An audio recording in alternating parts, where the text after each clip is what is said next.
PMA में क्या है उसको सुनिए। इसमें बोलता है पीएमए में 7 प्रकार का चीज है। पहला आपका होता है आंकिक। क्या होता है? आंकिक। इसमें होता है क्या? अंकों का खेल होता है। अंकों का खेल मतलब क्या? गणित वाला चीज। इसका मतलब जो गणितज्ञ है उसके पास कैसा बुद्धि होगा? आंकिक। दूसरा होता है तार्किक। क्या होता है? तार्किक। तार्किक मतलब लॉजिक वाला चीज।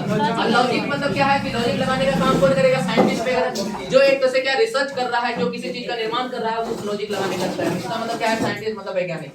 वैज्ञानिक के पास क्या होगा आपका?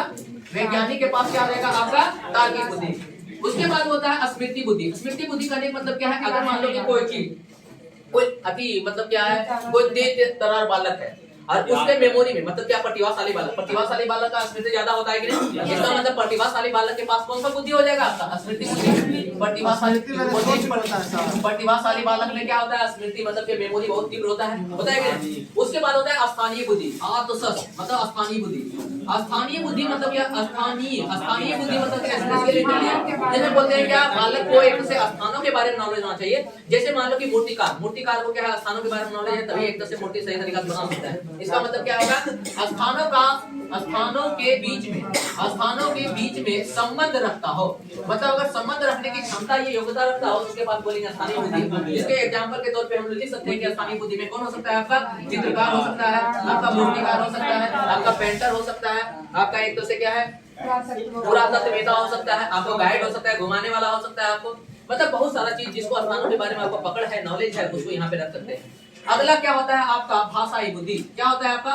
भाषाई मतलब कि अगर समझिए कि भाषा को पहचान, ये भाषा का योग्यता मेरे पास है, भाषाई बुद्धि होगा कि नहीं? जैसे मान लो कि एक नेता को भाषाई बुद्धि है कि नहीं? एक लेखक या कवि को भाषाई बुद्धि है कि नहीं? एक संगीतकार को भाषाई बुद्धि है कि नहीं? इसका मतलब क्या? लिंग्विस्टिक मतलब कि भाषा आपने समझ होना चाहिए, उसके पास कौन बुद्धि होगा? भाषाई बुद्धि। बताइए लेखक के तौर पे भी हो सकता है, एक बताओ पत्रकार के तौर पे भी हो सकता है, एक कथाकार कहानीकार के तौर पे भी हो सकता है। मतलब कि जिसमें जो लैंग्वेज से रिलेटेड है सबके पास भाषाई बुद्धि होगा। इसी में होता है आपका शाब्दिक बुद्धि। मतलब कि शब्दों का पकड़ होना चाहिए। तो शब्दों का पकड़ मानने के संगीतीय बुद्धि होगा। संगीत में कौन शब्द कहां पे डालना है ये ज्यादा है, क्योंकि उसका उतार चढ़ाव के साथ मिलना चाहिए। इसका मतलब शाब्दिक बुद्धि उसके पास होगा। इसका मतलब लेखक के पास भी शाब्दिक बुद्धि है, जो कहानी रच रहा है उसके पास भी शाब्दिक बुद्धि है, और जो कविता में शब्दों को मेल करके रख रहा है, कौन शब्द का कहां पे यूज होना चाहिए, उसके पास शाब्दिक बुद्धि है। इसका मतलब भाषाई और शाब्दिक दोनों सेम लग रहा है कि नहीं? इसीलिए क्या है कि एक भाषाई और शाब्दिक दोनों सेम लग रहा है। इसीलिए क्या है, जब एक दूसरे हार्वर्ड गार्नर का पढ़ेंगे तो उन्होंने क्या है कि दोनों को एक में बदल दिया, जिसको बोलते हैं क्या हम लोग? भाषाई बोलते हैं। और लास्ट में बोलते हैं क्या?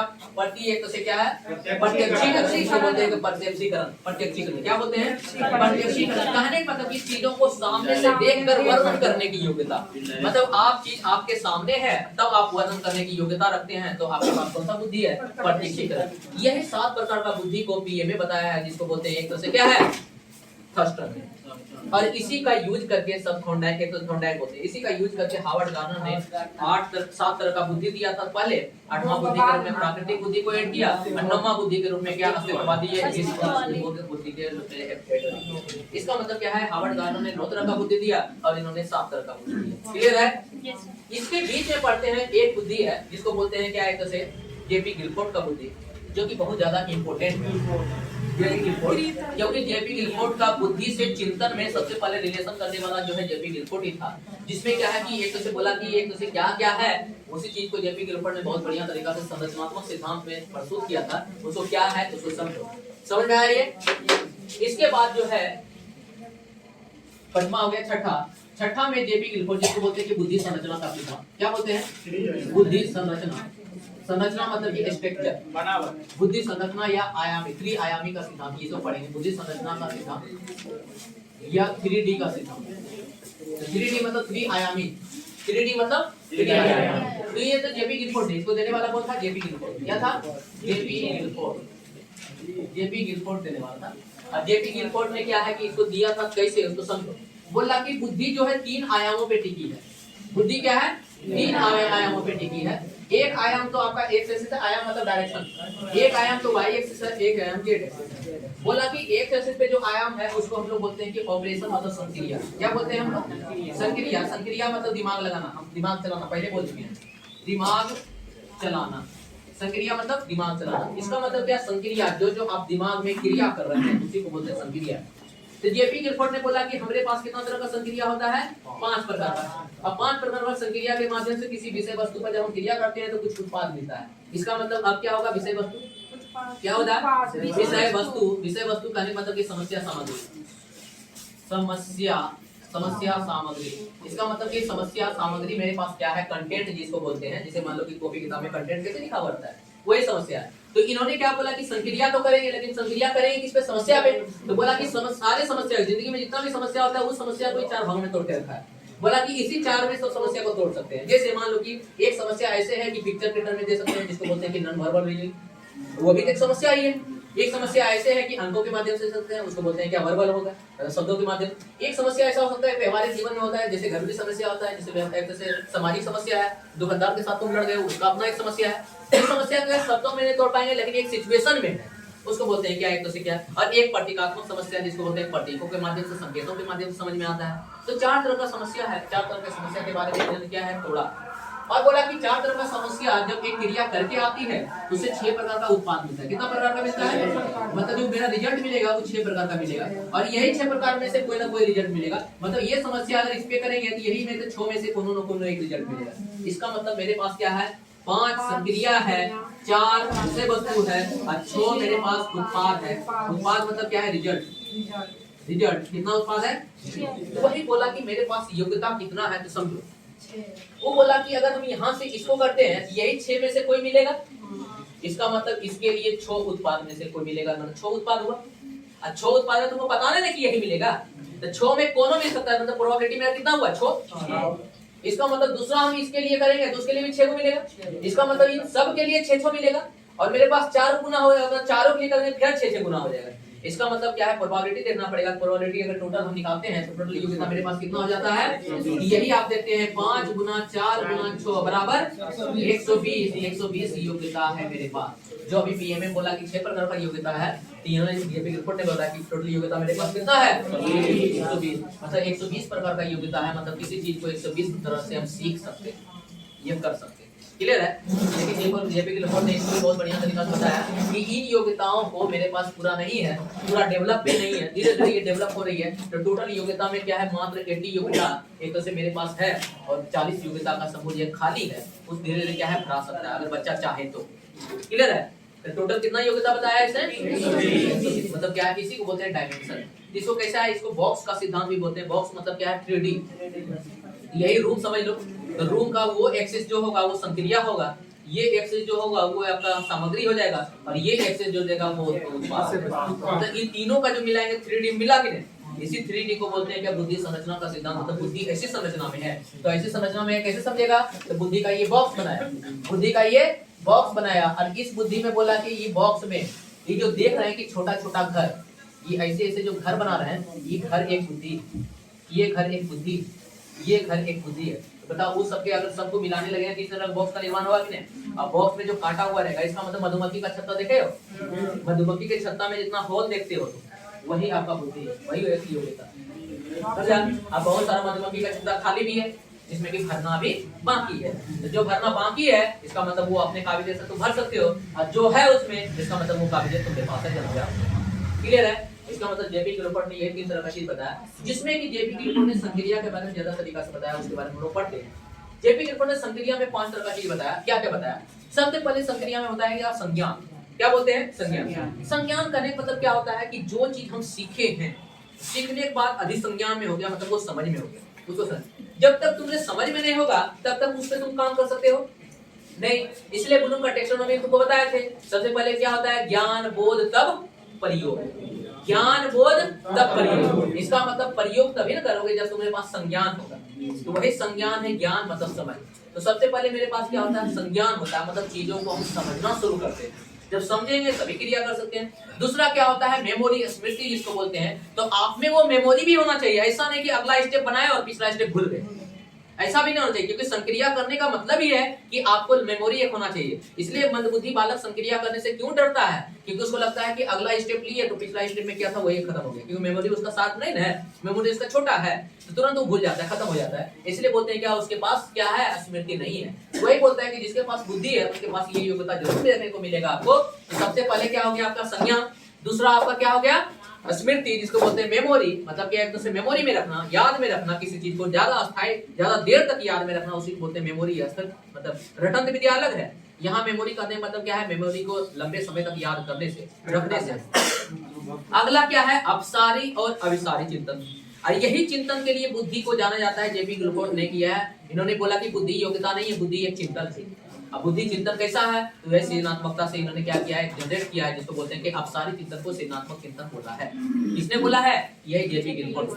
तो कितना तरह का, अभी दो तरह का पढ़े, एक आपका संज्ञान हो गया, एक आपका स्मृति हो गया, मतलब कि मेमोरी जिसको बोलते हैं। अगला क्या है, अभिसारी चिंतन। अभिसारी चिंतन मतलब क्या, किसी समस्या का एक समाधान की ओर सोचना, अभिसारी चिंतन। और अपसारी चिंतन मतलब एक समस्या के अनेक समाधान की ओर सोचना, अपसारी चिंतन। इसका मतलब क्या, अपसारी चिंतन आपको क्या है, नए नए विचार लाने का मौका देता है, जो कि यहाँ पे आप देखते हैं। और लास्ट में है क्या, मूल्यांकन या एवेल्युएशन। मूल्यांकन में क्या होता है कि जो चीज आप सोचे हैं या जो चीज कर रहे हैं वो कितना सही है और कितना गलत है, इसका भी निर्णय आप ही को लेना है। इसलिए मूल्यांकन भी एक प्रक्रिया है, ठीक है। लेकिन रिजल्ट है, क्योंकि आपको उसी में से शामिल करना है कि कौन सही था कौन गलत था, उसमें से एगो चुनना है।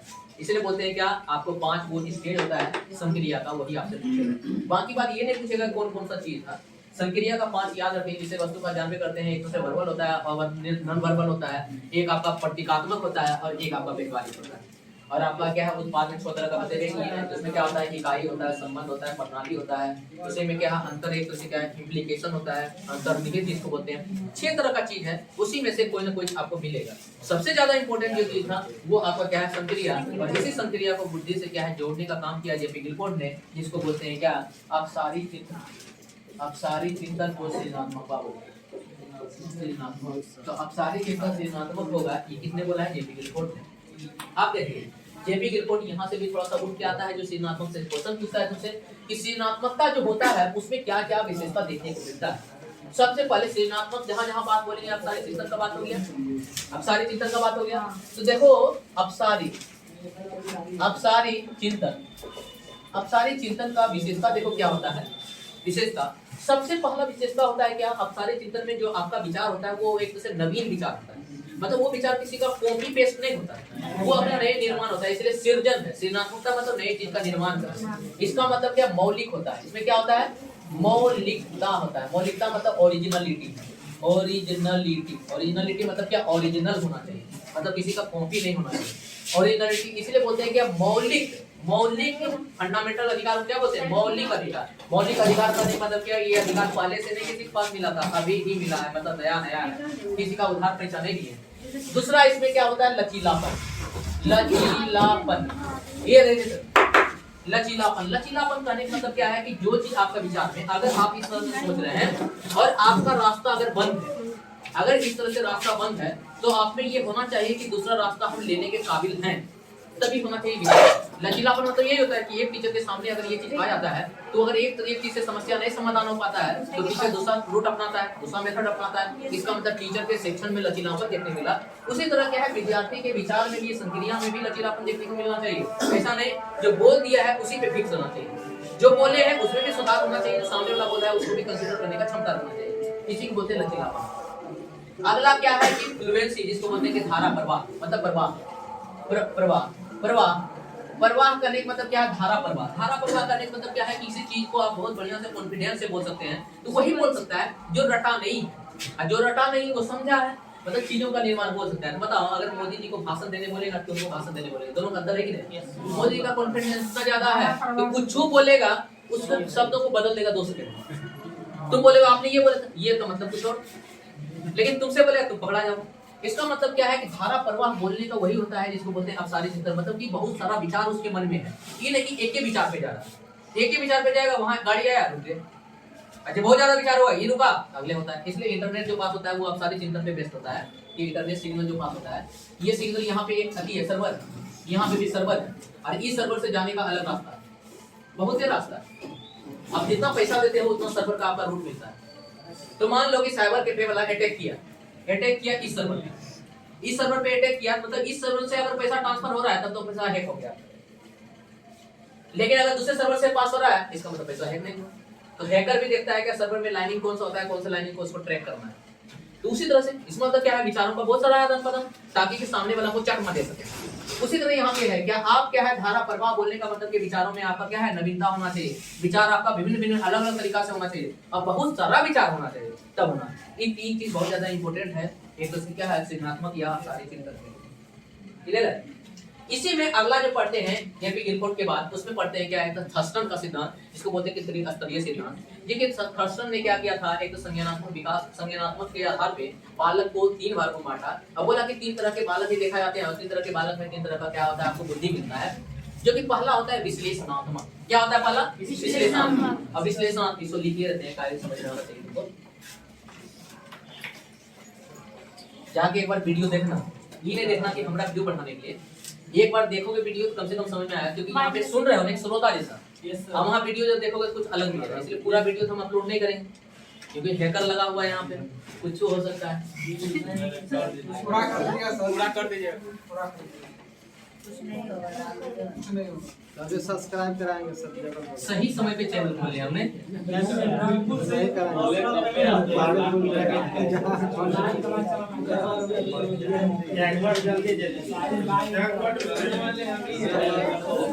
डैशबोर्ड इसी टाइप से देखें, यहाँ पे चैनल भी रहेगा, यहीं पे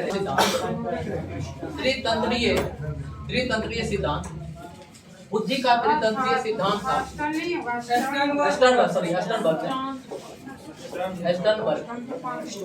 अस्टनबर्ग 5 त्रिस्तरीय सिद्धांत मतलब कि 3 लेवल है। कितना लेवल है? 3 लेवल है। इसे ट्रिआर्कियल सिद्धांत बोलते हैं, प्रिंसिपल बोलते हैं, जिसमें कि 3 स्तर है। अब बच्चे को संज्ञानात्मक दृष्टिकोण से 3 भागों में बांटा गया है। पहला बोला है कि विश्लेषणात्मक। विश्लेषणात्मक मतलब क्या है? एक तो से एनालिटिक। तो एनालिटिक एक बालक ऐसा होता है चीजों का विश्लेषण करता है, बहुत एक तरह से डीप जाके मास्टर जिसमें हासिल है वही विश्लेषण करता है। दूसरा बालक होता है सृजनात्मक, जिसे रचनात्मक बोलते हैं। ठीक है, ये पहला बालक, ये दूसरा बालक, और एक बालक होता है व्यवहारिक। क्या होता है? व्यवहारिक। व्यवहारिक मतलब क्या है? 3 तरह का बुद्धि है उसमें समझना। एक तो से याद करने का तरीका ही बता देंगे। जो क्लास में सबसे बढ़िया अंक लाता हो, सबसे उत्तम अंक लाता हो, अंक ज्यादा इंपोर्टेंट, वो आपका क्या आ जाएगा? विश्लेषणात्मक। इसका मतलब क्लास का जो फर्स्ट पोजीशन वाला होगा, इसका मतलब विश्लेषणात्मक बालक में क्या है? किताबों का बहुत गहरा नॉलेज।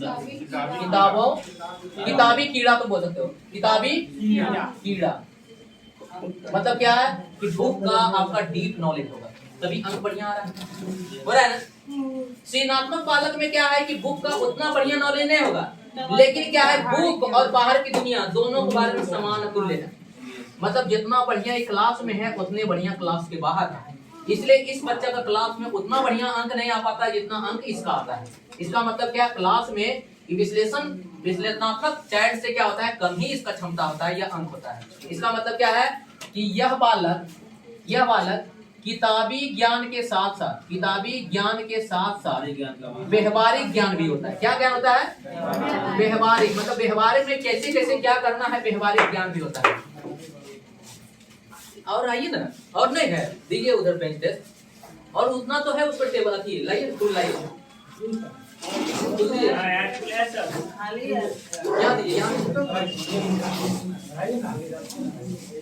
इधर हमने पूछा है क्लास, इसका मतलब क्लास का मॉनिटर तो नहीं बन पाएगा, लेकिन बाहर में भी एक से क्या है उसका मान प्रतिष्ठा उतना ही रहेगा जितना कि स्कूल में। लेकिन इसका बाहर में कोई मान प्रतिष्ठा नहीं रहेगा, जहाँ इसका शिक्षा के क्षेत्र में यूज हुआ वही मान प्रतिष्ठा है, बाहर में नहीं। लेकिन ये बालक क्लास में उतना बढ़िया प्रदर्शन नहीं करेगा, लेकिन क्लास के बाहर सबसे उत्तम प्रदर्शन यही करेगा। मतलब कि व्यवहारिक नॉलेज से भरा पड़ा है, व्यवहारिक ज्ञान जो है इसके पास बहुत ज्यादा है। इसीलिए यहाँ पे क्या है जो बोलते हैं जुगाड़ू आदमी, वो कौन होगा आपका? इसका मतलब कि उसके पास कोई ऐसा समस्या है जिसका समाधान जुगाड़ के अनुसार नहीं हो सकता है। मतलब ट्रेन का टिकट भी नहीं कटाया तैयो टीटी को से क्या मार्क देने का क्षमता रखता है। मतलब कि 10 रुपया में वो घर जाने का क्षमता रखता है, लेकिन ये क्या है 10 रुपया में अगर इसको दे दिया जाए टिकट नहीं कटाया तो डायरेक्ट जेल चल जाएगा, है कि नहीं? पकड़ेगा डायरेक्ट मजिस्ट्रेट की, नहीं होगा तो जेल चल जाएगा। इसका मतलब 3 तरह का बालक है, याद रखना। पहला विश्लेषणात्मक बालक जो कि किताबों में या ज्ञान में या एक तरह से पाठ्य पुस्तक में बढ़िया प्रदर्शन करता है। दूसरा है सृजनात्मक बालक जो कि किताब एवं व्यवहारिक जीवन का दोनों का बढ़िया प्रदर्शन करता है, लेकिन विश्लेषणात्मक से कम ज्ञान होता है इसको, इसलिए बोलते हैं क्या इसमें सृजनात्मक बालक। इसका मतलब ये चीजों को समझता है। तो जो देखा था तुम एकदम अमीर खान बोलता है कि मशीन का परिभाषा दो, और वो क्या करता है, चेन को खोल के ऊपर नीचे करता है। इसका मतलब वो क्या है, आपका सृजनात्मक है। वो क्या आपका कि अपने से ज्ञान का रचना कर रहा है। लेकिन बोलता है टीचर कि तुम अगर पढ़ना है, तुमको जो किताब में परिभाषा लिखा है वही लिखोगे तभी पास होगा। इसका मतलब टीचर जो चाह रहा है वो लड़का क्या बने, किताबों वाला चीज है वही लाके दे तभी होगा।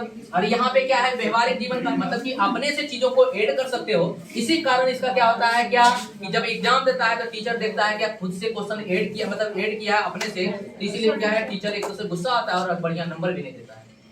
और तीसरा क्या हो जाता है कि व्यवहारिक नॉलेज, इसका मतलब क्या, ये लड़का क्या होता है कक्षा में औसत होता है और कक्षा के बाहर इसका प्रदर्शन बढ़िया होता है। तो जितना भी एक दूसरे क्या है व्यवहारिक जीवन में बढ़िया प्रदर्शन करने वाला होता है, सब अब तक कहाँ मिलेगा यहाँ पे। तो कोई कंपनी का मालिक है तो मालिक है ये, और मालिक में काम करने वाला है ये। इसका मतलब इसको डीप नॉलेज है, इसको नॉलेज नहीं, लेकिन इतना नॉलेज है कि इसको कैसे खटाना है, इतना नॉलेज। इसलिए इसको व्यवहारिक नॉलेज बढ़िया है। जितना भी कंपनी का मालिक होगा सब आपका व्यवहारिक नॉलेज वाला होगा। इसीलिए मान लें कि अगर हम तो बोलते हैं कि मोबाइल का अभी हुआ, तो मोबाइल का जो रिसर्च हुआ या मोबाइल का जन्म हुआ, तो ऐसे थोड़े हुआ। वो जन्म लेने वाला कौन होगा, यही सब। क्योंकि ये दोनों मिलके ये देखा होगा कि व्यवहारिक समस्या क्या है, इसको खाली किताबी से मतलब है। ये व्यवहारिक समस्या क्या है, उन व्यवहारिक समस्या को दूर करने की कोशिश किया। और करेगा कौन ये, लेकिन करेगा किसके अंडर, इसके अंडर।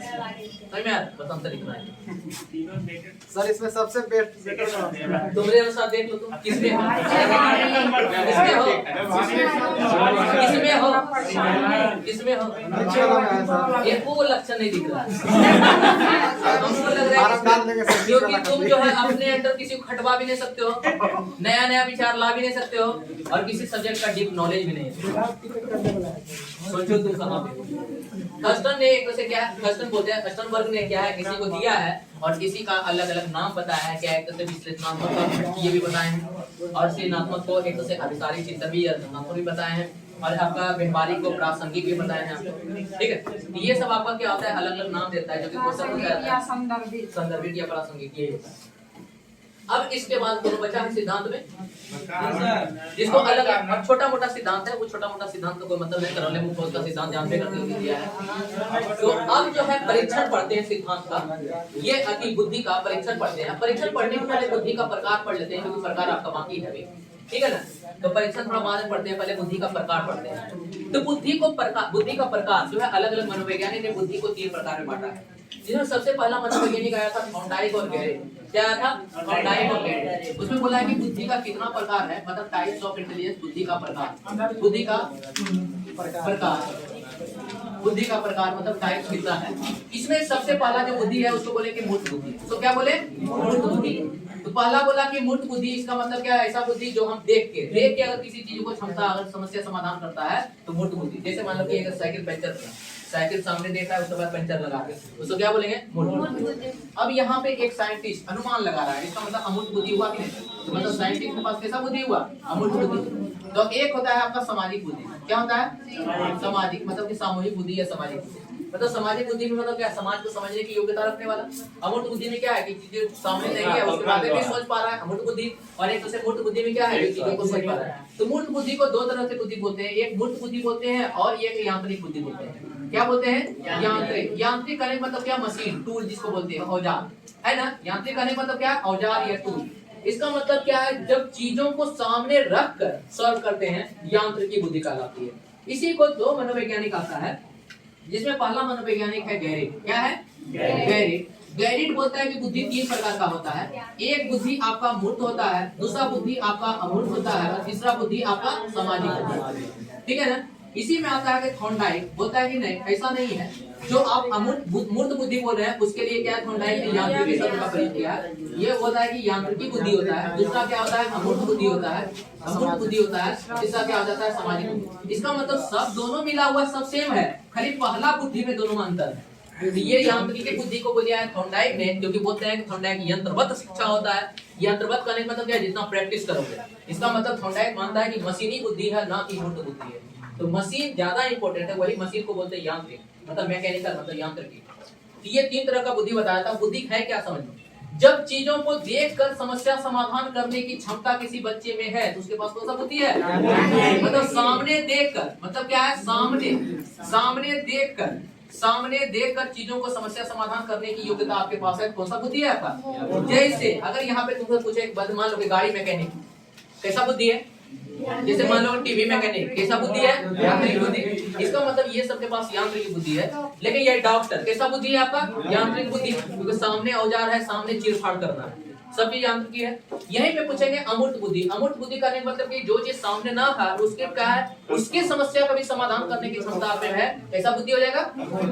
जैसे मान लो कि एक कवि के पास अमूर्त बुद्धि है कि नहीं? जो कविता जब लिख रहा है कि समाज ऐसा हुआ होगा, ठीक है ना, ऐसा होने वाला है, कविता है। इसका मतलब क्या है? कवि है, कहानीकार है, लेखककार है, नोवेल राइटर है। जैसे फिक्शन वो जो मूवी बनता है वो सब क्या होता है? नोवेल बनता है। इसका मतलब वो कल्पना है, उसका मतलब अमूर्त है। जैसे मान लो कि साइंटिस्ट वगैरह क्या है कि अमूर्त बुद्धि की, ऐसा सैटेलाइट होगा, वहां जाके ऐसे घूरेगा, इसका मतलब अमूर्त बुद्धि हुआ कि नहीं?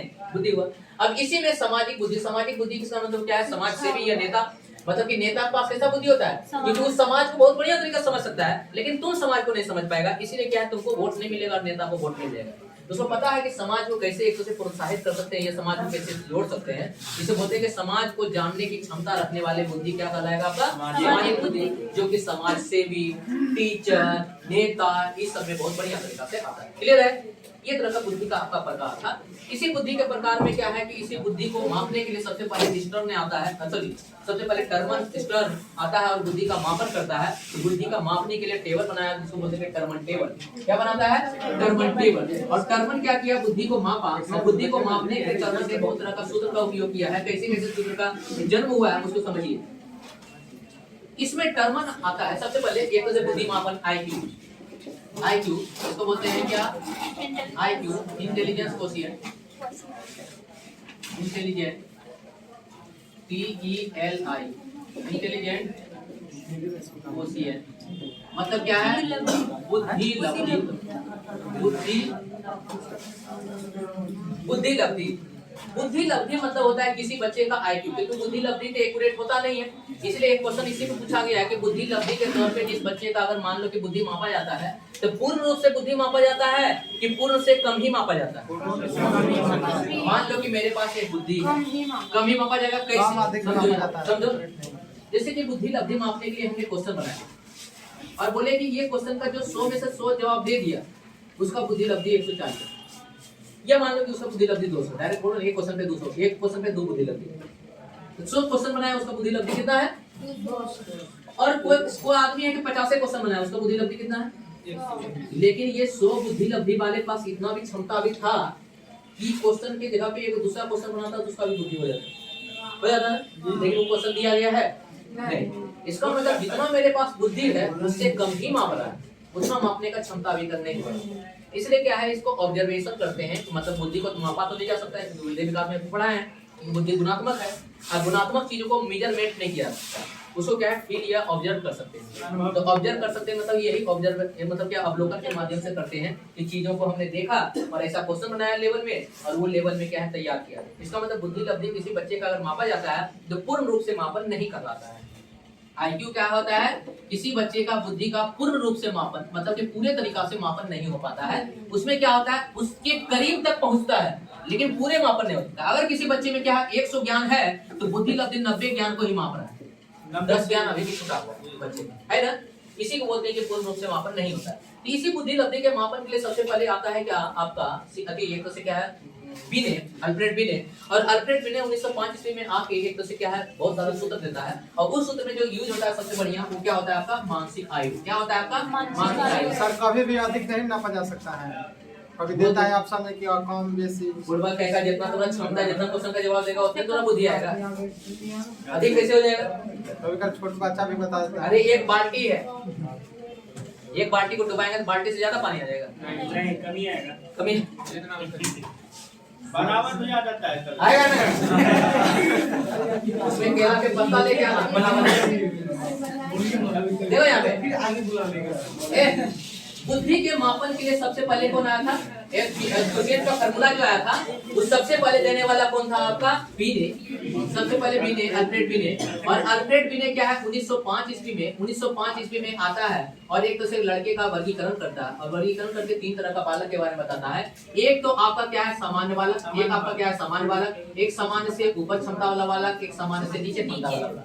3 तरह के बालक को श्रेणी में बांटता है। लेकिन इन सब के श्रेणी में बांटने से क्या होता है, अगला जो मनोवैज्ञानिक होता है एक दूसरे नाराज होता है, बोलता है कि ऐसा नहीं हो सकता है बालक को 3 क्षेत्रों में बांटा जा सकता है, 3 वर्गों में। इसको अलग अलग क्या है कि हम लोग आईक्यू के लेवल पे बांट सकते हैं, इसलिए आईक्यू का सूत्र चाहिए। तो इसके लिए बीने क्या है कि 1905 ईस्वी में क्या है कि मानसिक आयु मतलब मेंटल एज का कॉन्सेप्ट दिया, जिसको बोलते हैं कि मानसिक आयु का कॉन्सेप्ट दिया, जिसमें क्या है एमए, मानसिक आयु क्या बोलते हैं एमए, मतलब किसी बच्चे का उम्र अगर मान लो कि 10 साल है, वास्तविक उम्र क्या है बच्चे का, वास्तविक उम्र बच्चे का 10 साल है, लेकिन देखते हैं कि वो बच्चा 15 साल के जो बच्चा पढ़ रहा है उसके बराबर का क्षमता रखता है।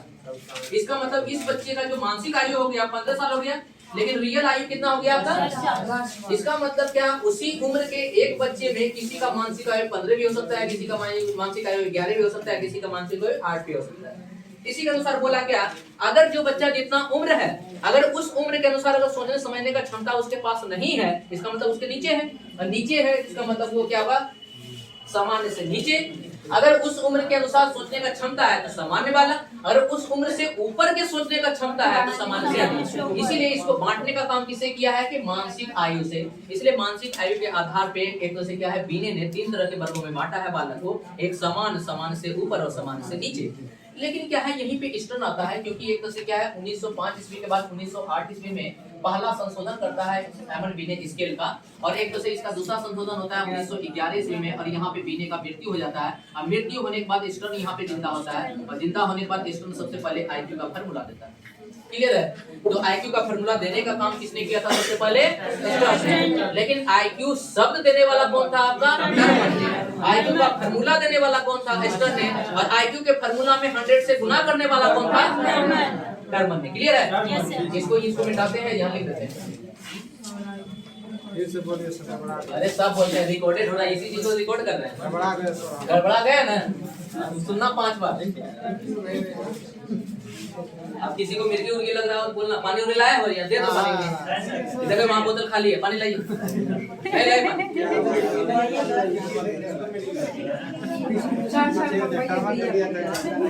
हेलो पानी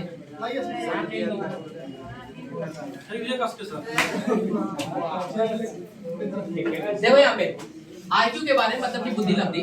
आईक्यू शब्द देने वाला, सुनना यहाँ पे आईक्यू शब्द देने वाला टर्म है, शब्द को देने वाला, पॉइंट समझना। आईक्यू का पॉइंट शब्द को देने वाला कौन है? टर्म। आईक्यू का सूत्र देने वाला स्टर्न, जिसको क्या है सूत्र का आईक्यू टर्म में क्या सूत्र दिया कि आईक्यू बराबर बस इतने तक, मतलब मानसिक आयु बटे वास्तविक आयु। इसी को बोलते हैं हम लोग क्या है मानसिक आयु। एमए के क्या बोलते हैं? मानसिक आयु। और इसको बोलते हैं सीए के क्रोनोलॉजिकल ऑर्डर, मतलब कि वास्तविक आयु, मतलब एक्चुअल मतलब क्या वास्तविक। हाँ डेट ऑफ बर्थ होगा सर। तुमको नहीं लगता है कि रिकॉर्ड न कर रहे हैं? साइलेंट बनाए रखो ना, तब ना मेरा वीडियो सही होगा। तुमको लगेगा वीडियो में कैसा वीडियो डालना है कि अपना वीडियो का प्रचार अपने कर रहा है, करना पड़ता है। सिंपल बात है कि हम शुरू से जो मेरा बड़ाई नहीं करता हम अपना बड़ाई खुद देश कर लेते हैं। मतलब सिंपल और दूसरे का इंतजार भी नहीं करना चाहिए। कहाँ देखो यहाँ पे इसका मतलब क्या, आईक्यू का जो फार्मूला दिया मानसिक आयु क्रोनोलॉजिकल ऑर्डर, इसका मतलब एमए का फार्मूला तभी आया होगा। इसका मतलब क्या है, आईक्यू का फार्मूला तभी आया होगा जब एमए विकसित हो गया होगा। और एमए का विकास कब किया था? 1905। मतलब कि ये जो सूत्र देने का काम किया था 1911 में क्या है स्टर्न ने सूत्र दिया था सबसे पहले, जिसको बोलते हैं आईक्यू का। और इसी आईक्यू के सूत्र से क्या है कि चीजों को निकालने की कोशिश किया। लेकिन ये आईक्यू में क्या होता था, चीजों को जब बैठाते थे तो आ जाता था कि 0 से लेके 1, मतलब कि 1 से ऊपर या 1 से 2 के बीच में, मतलब इतना के बीच में आ जाता था। किसी का लेवल हमेशा क्या है 2 के करीब तो आता नहीं है, मतलब मान लेते हैं कि 2 के करीब। तो देखा कि यहाँ पे पॉइंटिंग में आने लगा। किसी बच्चे का मतलब आईक्यू निकला 1.1, किसी बच्चे का निकला 1.15, किसी बच्चे का निकला 1.12। इसका मतलब इसमें